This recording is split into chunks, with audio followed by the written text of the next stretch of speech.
Bonjour, aujourd'hui une réflexion à partir de la paracha de Acharemot, qui est la section que nous lisons tous les ans lors des offices du jour de Kippour, la fameuse paracha de Acharemot. Et dans cette paracha, il y a tous les cérémonials de la grande journée qui est celle du jour de Kippour. On va nous indiquer, entre autres, que le Kohen Gadol, c'est-à-dire le grand prêtre, ne peut revêtir à l'intérieur du sanctuaire les vêtements sacerdotaux qu'il porte sur le parvis extérieur. Voilà ce que nous dit la Torah dans le Lévitique Vaïkra au chapitre 16. Voici comment Aaron entrera dans le sanctuaire. Il sera vêtu d'une tunique de lin consacrée, un caleçon de lin couvrira sa chair, une écharpe de lin et une tiare de lin. C'est un costume sacré. Rashi explique, Magid shenu meshamesh lifni mishmona begadim, sheu meshamesh baem bachutz shesh baem zahav. Grand Rashi, qui nous explique que cela nous enseigne qu'il ne faisait pas le service à l'intérieur du sanctuaire avec les 8 vêtements, puisqu'on se rappelle que le Kohen Gadol avait 8 vêtements, et le Kohen simple avait 4 vêtements. Kohen Gadol rentrait le jour de Kippour à l'intérieur du Saint des Saints.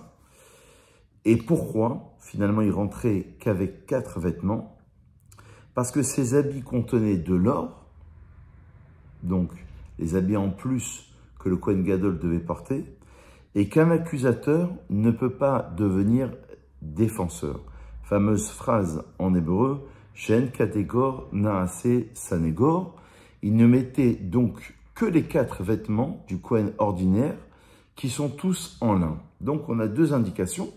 Le cérémonial du jour de Kippour, le Kohen Gadol rentrait uniquement à l'intérieur du Saint des Saints avec les 4 habits qui étaient confectionnés de lin uniquement, et non pas les 8 habits du Kohen Gadol, du grand prêtre, parce qu'il y avait de l'or, et que l'or rappelle la faute du veau d'or, et que en kategor naase sanegor, c'est-à-dire que l'accusateur ne peut pas devenir le défenseur.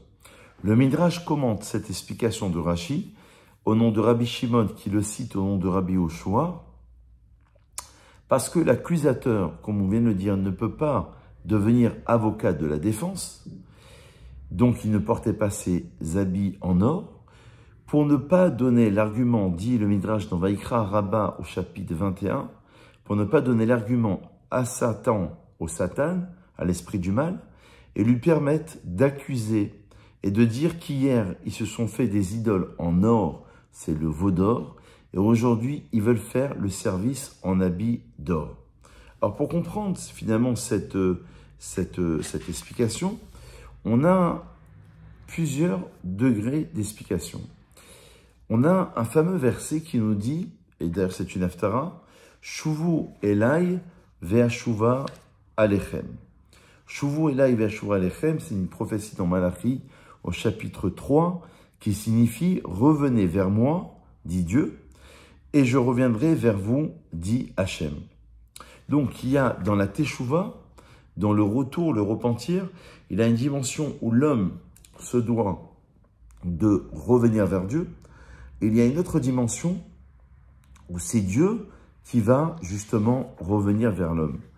Et le Mirtav Meliaou, au tome 2, nous explique que c'est vrai que l'homme doit faire sa part, mais ensuite, même s'il est revenu vers Dieu, dit le Rav Dessler, de tout son cœur, une certaine distance le sépare encore de Dieu, et c'est à lui qu'il appartient de combler ce fossé.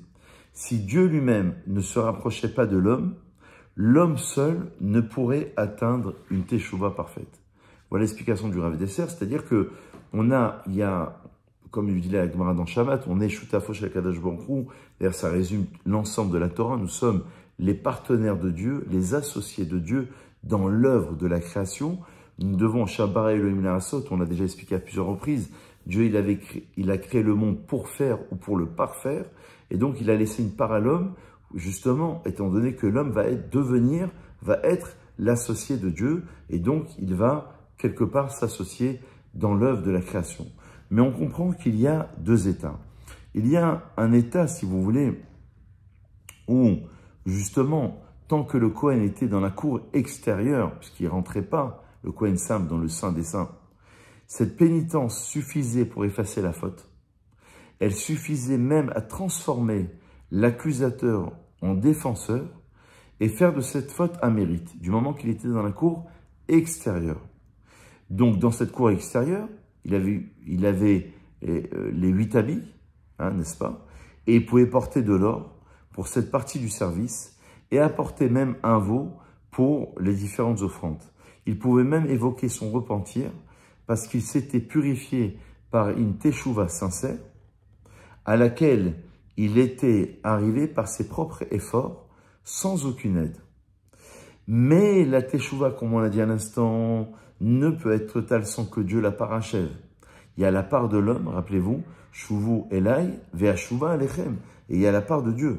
Lui seul, c'est-à-dire Dieu, peut combler le fossé que la faute a creusé et rapprocher de lui le peuple d'Israël. C'est à Dieu qu'appartient cette ultime étape. Lorsqu'Aaron arrivait dans le Saint des Saints, au cœur de la sainteté la plus profonde, il ne pouvait plus affirmer qu'il était parvenu seul à un repentir total. Pourquoi? Parce qu'il est dans le Saint des Saints. Il est à ce point d'intériorité où l'attachement à Dieu est un don de sa part. En conséquence, il ne pouvait plus porter les habits d'or, affirmant fièrement qu'il avait vaincu l'accusateur. Face à la Shekhinah, la présence divine, il se présentait en habit de lin et implorait en toute humilité de ton esprit d'amour généreux, soutiens-moi. Donc, voilà l'explication selon laquelle, lorsqu'on est à l'extérieur, on considère qu'à ce niveau-là, on peut porter encore de l'or. En kategorna c'est samégor, c'est vrai, mais la teshuva a déjà été réalisée. Alors que lorsqu'on est face à la Shrina vraiment, et qu'on la ressent d'une manière intrinsèque, d'une manière intérieure, qu'on est dans le Saint des Saints, là, il faut retirer l'habit d'or parce qu'on a ce ressenti qui est encore plus fort et donc on attend le retour de Dieu. C'est Dieu qui va permettre justement à ce qu'il y ait ce rapprochement avec l'homme.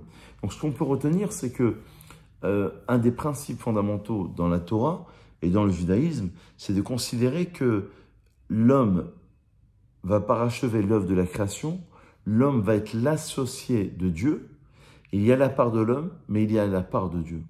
Et donc, si vous voulez, on ne peut pas s'en remettre constamment à l'homme, et on ne peut pas s'en remettre constamment à Dieu. Très souvent, pour actualiser un peu ses propos, on a tendance à dire, bon, ça relève de Dieu, de toute manière, ce sont des choses qui m'échappent. Non, ça relève aussi de l'homme. Et inversement, l'homme va dire, finalement, c'est moi qui dois tout faire. Non, on voit qu'il y a aussi la part de Dieu. Shuvu, et là, il revenait vers moi, et je reviendrai vers vous. Donc, il faut qu'il y ait un partenariat, et c'est tout le sens de la création, d'élever, et du judaïsme, c'est d'élever la matière à un niveau spirituel, et d'être l'associé de Dieu dans toutes les strates de la création, d'un point de vue matériel comme d'un point de vue spirituel. Bonne réflexion et à très vite.